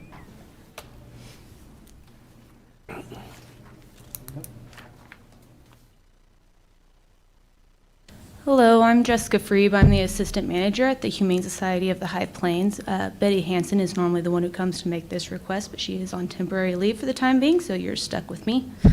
We are requesting the same funding allocation as we got last year, $2,600. This goes towards the cost of vaccinations, boarding, and the general care for any of the strays that are picked up within Ellis County and brought to our shelter, whether that is by the citizens or by like the Ellis County Sheriff's Department. Last year, because of 2020, we actually did see a bit of a decrease in the amount of animals that came in as strays because a lot of people were staying home with their animals. I will tell you that this year that is not the case, and it is coming back a lot more than what we were expecting. So this last year we had 63 dogs and puppies, 36 cats and kittens all came in from the county, and the normal general cost of that would be $4,950. We normally spend about $5,000 a year to take care of the strays from within the county. So this request obviously is about half, would cover half of what we're already putting into it, but we appreciate every penny we can get to help out those animals in our community. And that's pretty much what I have for you today. I also did include a copy of our budget so you can see where we're putting money for everything. So do you have any questions for me at all? Commissioners, any questions? I do not, thank you. I have none, thank you.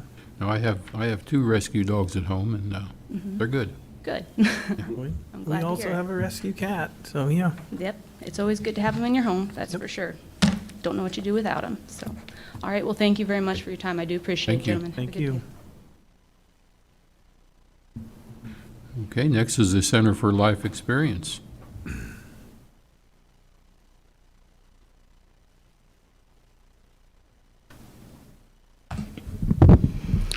Good evening. Thank you for hearing our requests and considering our requests.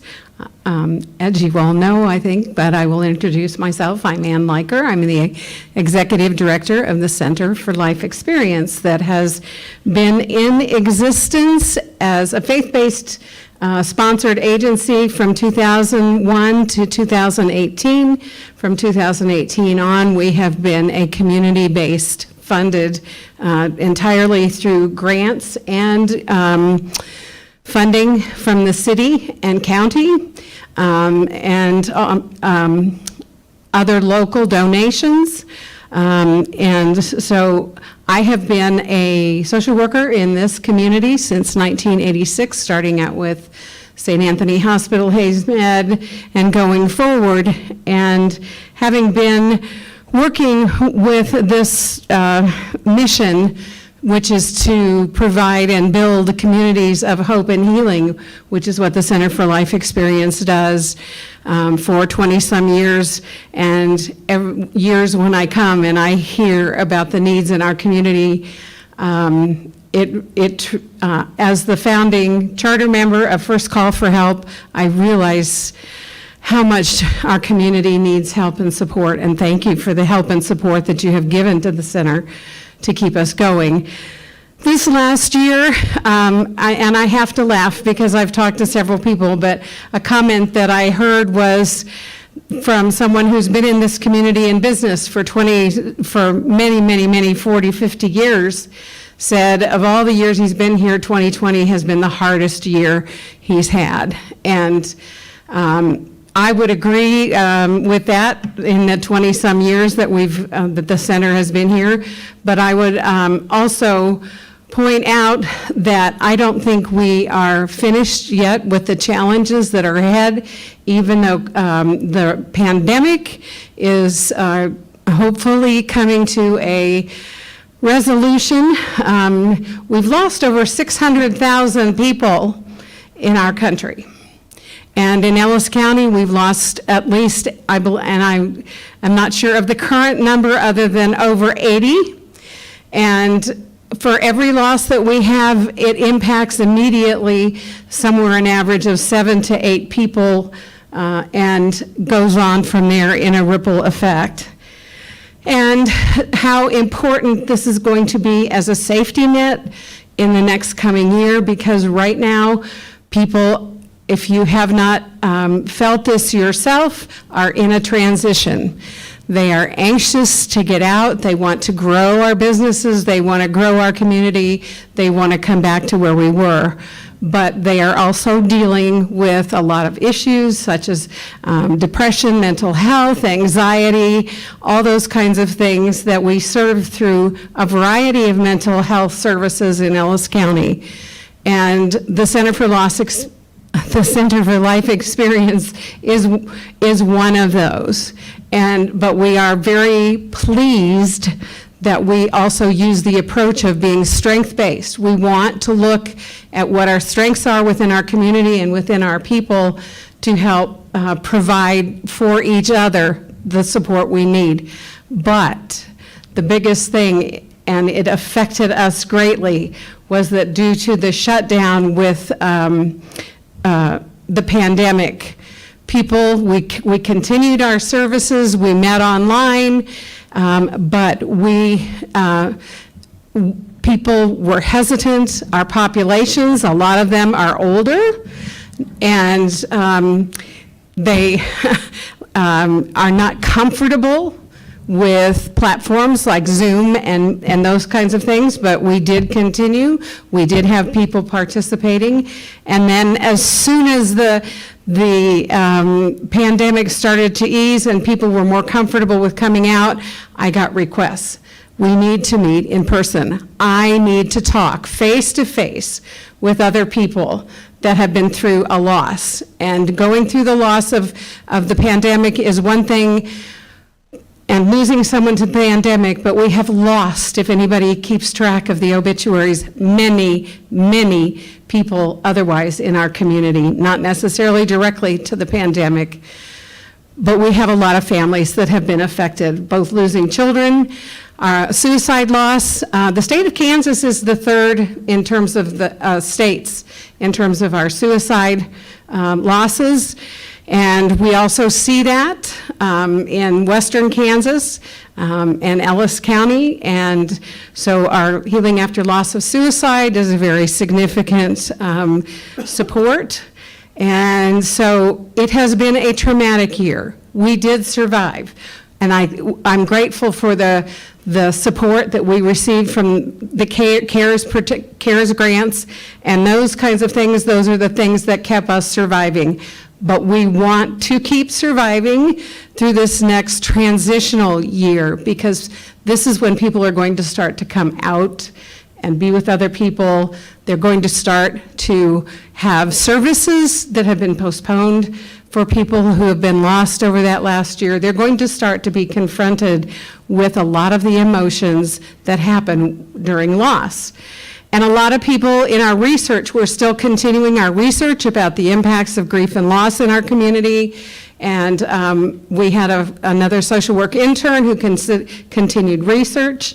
And one of the things that still comes out is for grief and loss, people do not necessarily want to pursue therapy services, but they really need to connect with other people who are going through similar situations. And that's where the center comes in.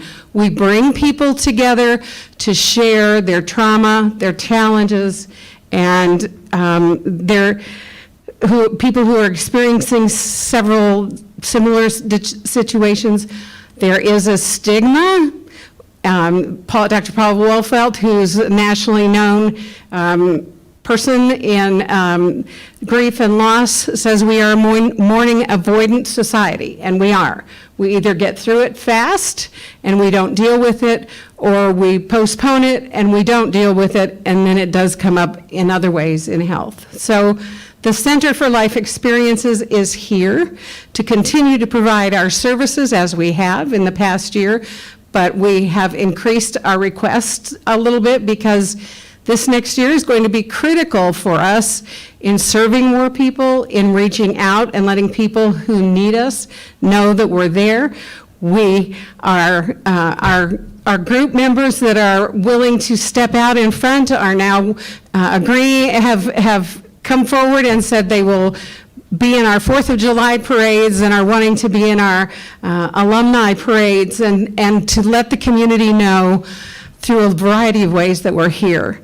We have moved our location, as I said, and that did bring about a reduction in our rent. It brought about a much different and better and visible location. If you see the sign that's lit on 27th and in the Oak Plaza, hopefully we want people to know we're here. That's one of the biggest things. And people are still losing children. They're still especially losing spouses, and they need to come and find a safe place where they can talk to each other and socialize. You know, that's one of the things that people have forgotten is, how do you socialize? You know, we don't think about that. But how do you start talking to each other? And how do you feel safe? And that's what's going to be important in our community in the future, is learning to have people come out, share their frustrations, share their feelings, share their emotions, but also to look forward and to help them deal with those kinds of things and deal with the stigma of loss. And the COVID does bring stigma because the pandemic, has increased that. And people just prefer to come to things like support groups and those kinds of things to seek help. We are still we still know that financially it impacts our communities by people leaving our communities when they have to go to other places for support, for family, for workplace. Workplaces are experiencing, as you all know, and a reduction in workplace and employment. And we need to keep people here. We need to make our community strong. We need to have those safety nets that help us also deal with the other impacts besides business and those kinds of things. If we're going to grow business, we have to make people feel safe in our community and welcomed. And we're talking about retirees coming to this community. That's going to be a huge, as we do that, that's a huge population that deals with loss. So we're just requesting a slight increase. And again, we are grateful for your help, for your support. And we're reaching out to students. We have students who are going into our professions from the Votech School, from Fort Hays, who come and observe our groups, and they're valued. And we just make a big impact. We're continuing to go forward. I will be going out now finally again to groups and talking and doing fundraising. Our fundraising did slow down because of the COVID, and we couldn't get out and talk as much about our services and what we offer and encourage people. But that's, we just are finding people still value very much the services we provide. And again, thank you, and I'm glad to answer questions. And I want to recognize Don Liker, who's here with me tonight as chair of our board. And we have a very strong, engaged board, which I'm pleased to acknowledge and thank. Commissioners, do you have any questions? I have none. I know it's a good organization when we first started giving to it, I think 2 years ago maybe. And I think it's almost been 3, so. been 3 already? Yeah. Okay. We're plugging along. We're keeping our budget as minimal as possible. Our staffing is staying the same. We're employing people, and we just brought our former administrative assistant retired.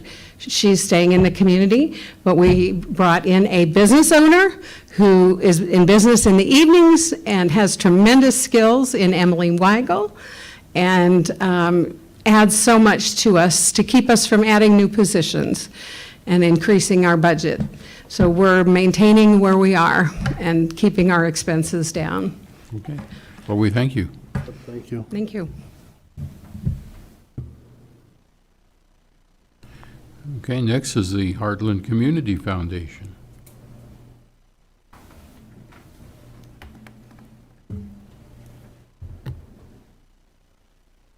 Hi, my name is Sarah Meitner. I'm the director of the Heartland Community Foundation, and I've pretty much cleared the room, so that must mean we're almost done. So I'm glad, right?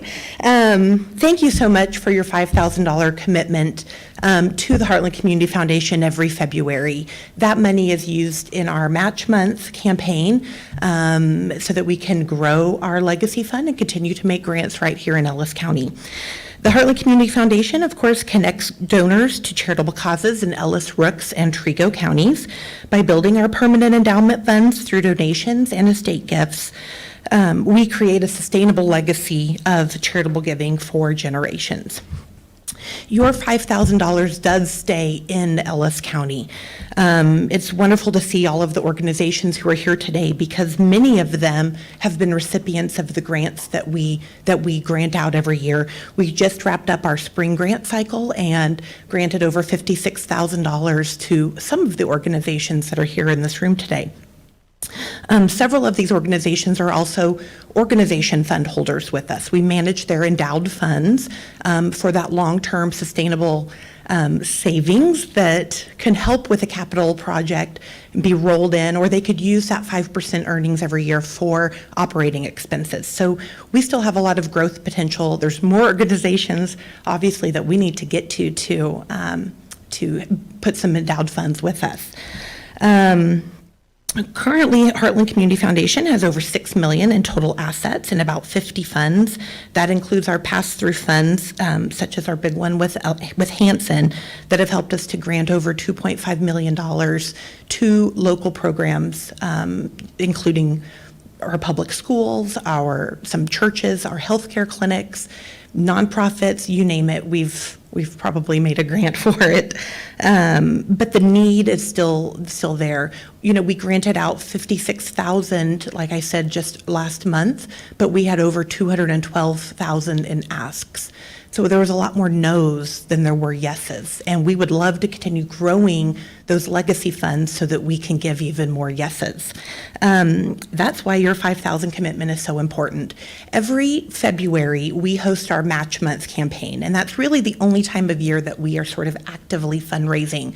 And that's because the Hanson Foundation has tasked all of the community foundations in their 26 counties with raising $50,000 to their unrestricted fund to make grants that they will then double dollar for dollar, in addition to the pass-through funds that they offer. So we try to hit that 50,000 so we can capture every dollar that they offer us. Next year will actually be the last year that they are doing the dollar for dollar. They're going to increase to a $2 for one. They're doubling their match offer, but they're cutting their pass-through funds and what we can give out. So we will probably have a couple of years where we're not quite able to make grants to the capacity that we have been while we continue growing our those legacy funds, the funds like what you guys' contribution would go toward.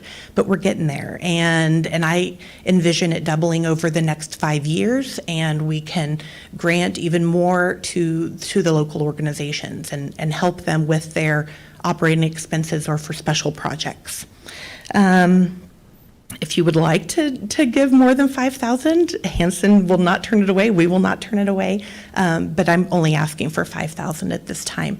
But we do need that in the month of February because they are very particular about that. Are there any questions about Heartland or what we're currently up to? Any questions, Commissioners? Not really on Heartland, but I know Sarah has another passion. She's wanting to share progress. So would you share progress on the Arc Park? Sure, I can totally do that. I'm also the board president with the Arc of Central Plains and have been the parent leader with the Arc Park project. And we are behind schedule, though moving along. All of the rain in April and May didn't help on that new dirt that they put in there at the playground. But the fencing perimeters going in, concrete work will start. A lot of the splash pad work has happened underneath ground. There's a lot going on there that it's really moving along. So fingers crossed that it can open soon. You know, I'm really eager for it to get open. But there are 2 other little projects that are happening at the park as well. So in addition to just fundraising for the accessible ball field, so there will be a lot of action going on at Seven Hills Park this summer, or as soon as we can get the doors open. So. How far is the fencing along? I haven't drove by for about 2 weeks. So. Close. He's putting in the concrete perimeter and all of the poles, and then it'll stop, and then J-Corps will be in there with all of the underground concrete, and that takes about a week and a half or so, and then it has to sit, and then the pour-in-place will come in, and then the rest of the fencing. So we're still a few weeks away, unfortunately. I wanted to be open by the time school got out. I had grand plans for having a pre-play and letting all of the kids come and play on designated days with each school, and too bad we couldn't do that. But that's okay. We'll get open as soon as we can. It'll be fun. Any other questions? You're doing a great job. I know I've been at some of the city meetings, and I can tell you were excited there. And Definitely a passion project, but I bring that same passion to Heartland because it is, you know, when I think about the good that the art can do for people with disabilities in partnership with groups like DSNWK and Hayes Area Children's Center and things, the power to really make a difference is even bigger with Heartland and how we can impact all of those groups. So I just really want to do my best to get our legacy fund up as high as we can. And you know, if in a perfect world, you wouldn't even need any of these organizations here because we'd be able to help them as much as we could.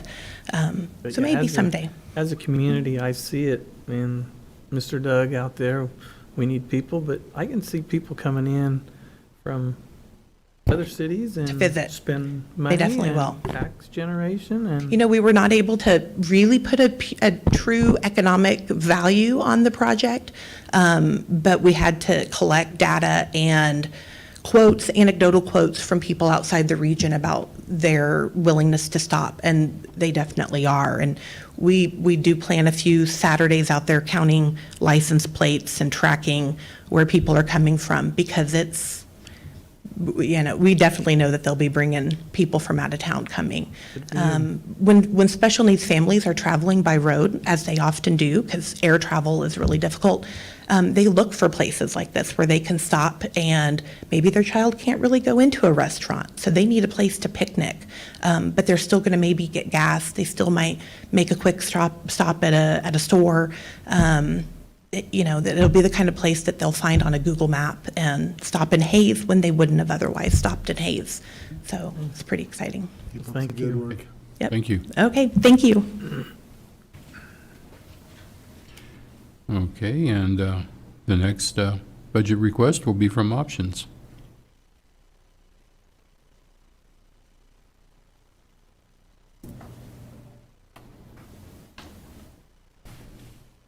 Lots of glasses on my head. It's a good thing I have a big head. All right. Hi, I'm Jennifer Hecker. I'm the Executive Director at Options Domestic and Sexual Violence Services. And I wanted to share with you today our 2020 profile. I'm going to take one down and pass it around. Each year we do a profile on each of the 18 counties that we serve at Options who are experiencing domestic violence, sexual assault, stalking, human trafficking, or dating violence. And this year, we added a new data point, sadly, and that is the number of homicides, murders, related to domestic violence. And in the state of Kansas, 25% of all murders happen because of domestic violence. That's a huge number. Of all the reasons why people are murdered, 25% of the time it is in domestic violence relationships. It is one of the most, it's one of the biggest killers of women in Northwest Kansas. So we also provide data around what's happening just in our community alone. We definitely saw, and if you were watching the news, as I'm sure most of you were, domestic violence increased exponentially over the course of the pandemic. And we really thought that as we started to come out of the pandemic, that we would see those numbers start to plateau. And in fact, they're actually on the upswing right now. We have seen our hotline services have increased 63%. Our requests for emergency financial assistance have increased 74%. People are in need now more than ever. And requests for safety planning increased 65% in the last year. Unfortunately, domestic violence never takes a holiday. You know, when you're isolated with the person who's hurting you for whatever reason, because maybe they were furloughed, and you know, the victim's opportunity to reach out for help went away once their abuser was home with them all day long. And so people were less able to reach out for help. And so at a time when when companies, businesses were closing their doors and reducing services, Options actually did the opposite. We flung our doors as wide open as we could, and we created new ways for people to access services, because we knew when the phone stopped ringing, something was wrong. And so we started talking to people. And we worked with some funders, we redesigned some of our programs, and we actually developed a 24-hour chat helpline as well as a text helpline. Apparently this is texting. I've been doing this a lot lately. And so Options became the first and only domestic and sexual violence program in the state of Kansas to offer 24-hour live text and chat features. And it was important to us when we offered those and introduced those services during the pandemic that we would be able to sustain those services even after the pandemic ended. Because we know that, okay, old folks like me, I'm not all about the texting, but many young people are. That's the way that people reach out for help now. And so in addition to our live talking, old-fashioned telephone helpline, you can text the word HOPE to 847-411 and chat or text from your smartphone or from your flip phone. If you have an old-fashioned flip phone, we also designed an app, a free app that someone could download so that if their abuser were tracking their messages, which many abusers do, this was a very innocuous app that would only be recognizable to the victim. And so they would still be able to chat 24 hours a day on their flip phone or their smartphone through that app. And then we also added telecounseling services so that if talking on the phone wasn't working, but texting was cumbersome and you really needed that personal connection, then people could actually come into a virtual waiting room for free and talk with an advocate that way as well. That, just like the other services, was a service that we really wanted to make sure that we could sustain even after the pandemic, because in this part of the state, transportation is an issue. And while Options does have an office here, we serve 18 counties. And so people from outside Ellis County really struggled to be able to connect with us. So about 83% of our services every year come directly for residents in Ellis County. It's the highest percentage of all of the counties that we serve, and that makes sense. The population is high. Our shelter is located in Ellis County as well. So all of our shelter services are provided here in Ellis County, as well as our texting hotline and our live voice hotline. Both of those are operated also out of Ellis County, and they're available 24 hours a day, 7 days a week.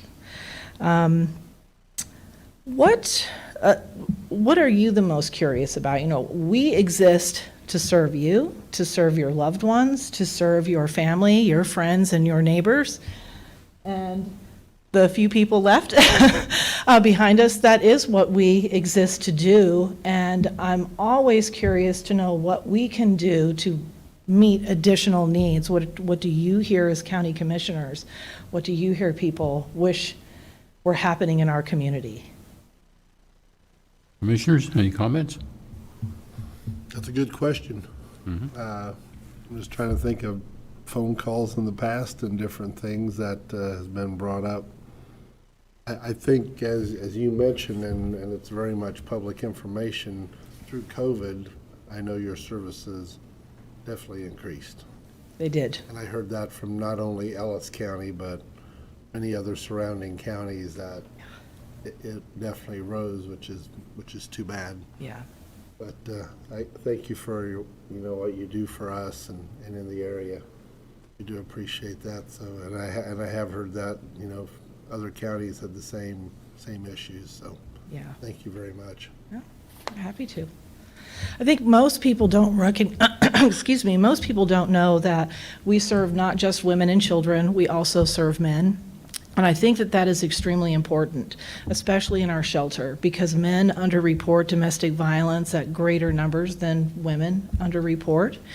And I think that we can draw some pretty easy conclusions, and some of that is, in addition to the stigma of experiencing domestic violence, I think for men, there's an additional stigma of, someone saying, you got beat up by a girl.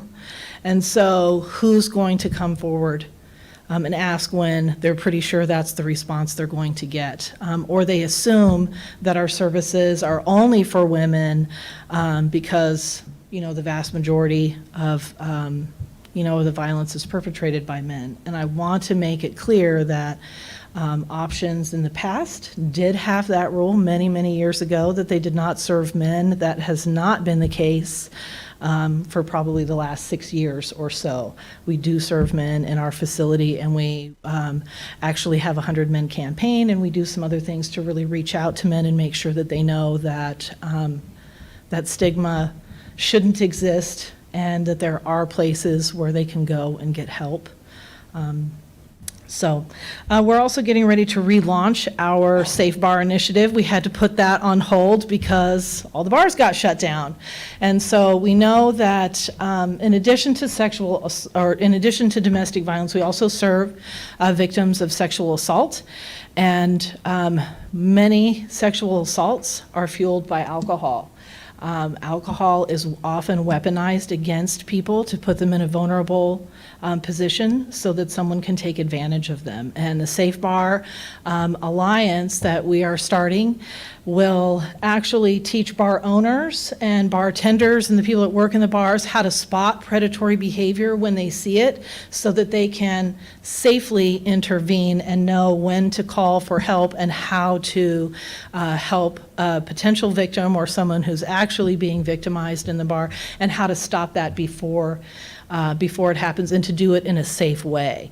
We are relaunching that this summer, this fall, late summer, early fall, and we are going to be piloting that in counties where there are colleges, because we know a lot of college kids are, once you turn 21, you're super into the bar scene, and so we felt like that was a very important safety component for our community, was to start in bars where our children are starting in places where there are colleges and where those college kids are going to bars, so that we can really keep our children as safe as possible. Any final questions? I have no questions, Commissioner. Thank you, though. No, right. thanks for what you do. Thank you. Thank you very much. Can I give you these? These are hot off the press. Sorry that I forgot to give you those. Okay, thank you. Thank you. Okay, and that does conclude the budget requests. Moving on, we have parking lot repairs. Darren? Good evening, Commissioner. Darren Myers, County Administrator. Tonight before you is the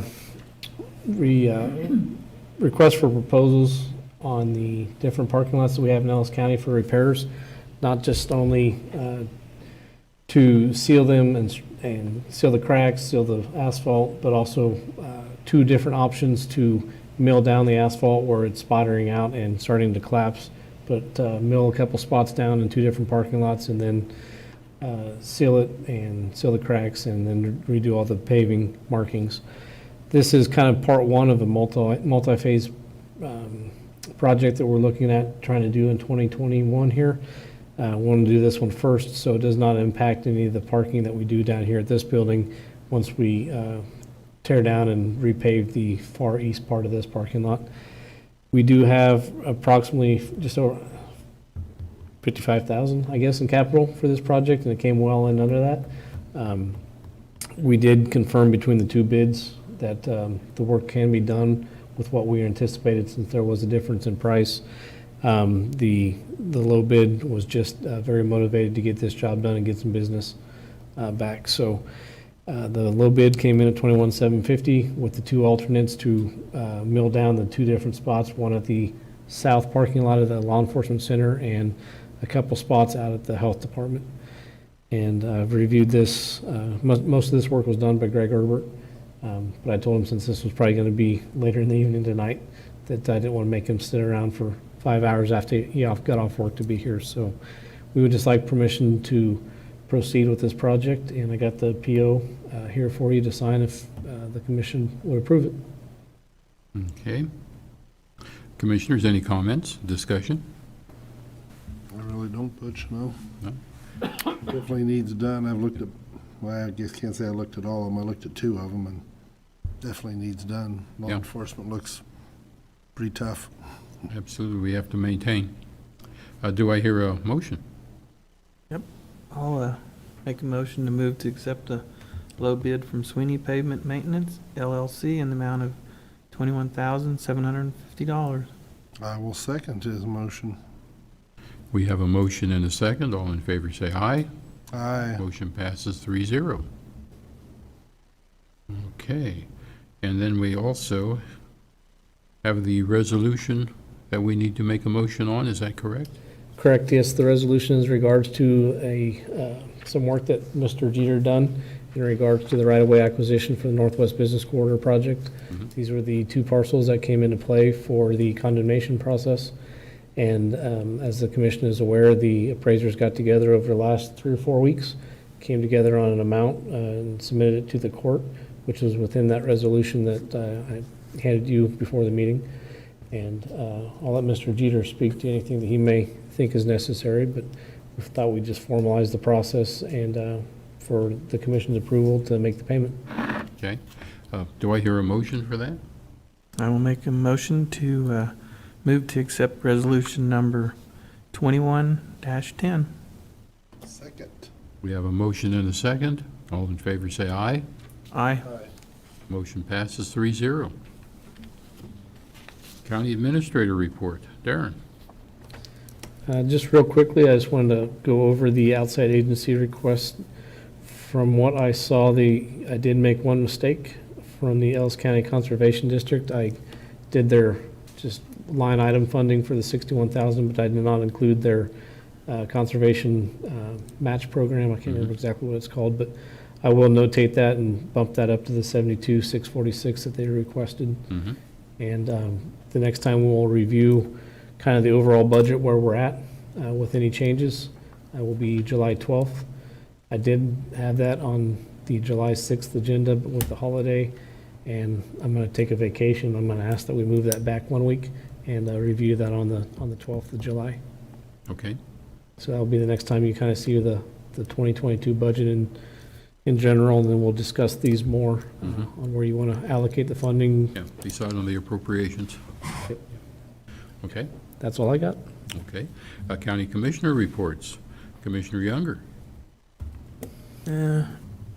I did last Thursday go to the Northwest Kansas Juvenile and then the Northwest Community. It was kind of a supper, and they had a, actually you could go through and tour their buildings. The community correction ones, I feel sorry for their employees in there, because if somebody runs through that metal detector, when I walked in there, I told her, I said, I could have done whatever I wanted to whoever in here. And they're also in the need of a building, but they'll have to work at that, and they know that. But it was a nice tour, got to visit with a lot of people, and Good deal. Ellis County has a lot of community stuff that's, a lot of people don't even realize it's out there. And then this Thursday, I also go in for the side-by-sides again for the city. So if anybody wants to come for support, it's another workshop. It's at 6:30. Other than that, that's about it. Is that their workshop? And that ain't their meeting, that's just a workshop. Another workshop, Yeah. yeah. Commissioner Hazelworth? I led a boring life, I'm sorry, Butch. Yeah. Well, I have no report either.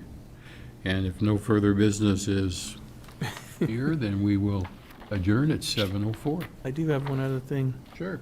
I noticed that the community has acknowledged our county administrator. Thank you, Darren. I mean, there's a lot of people are seeing that, so thank you.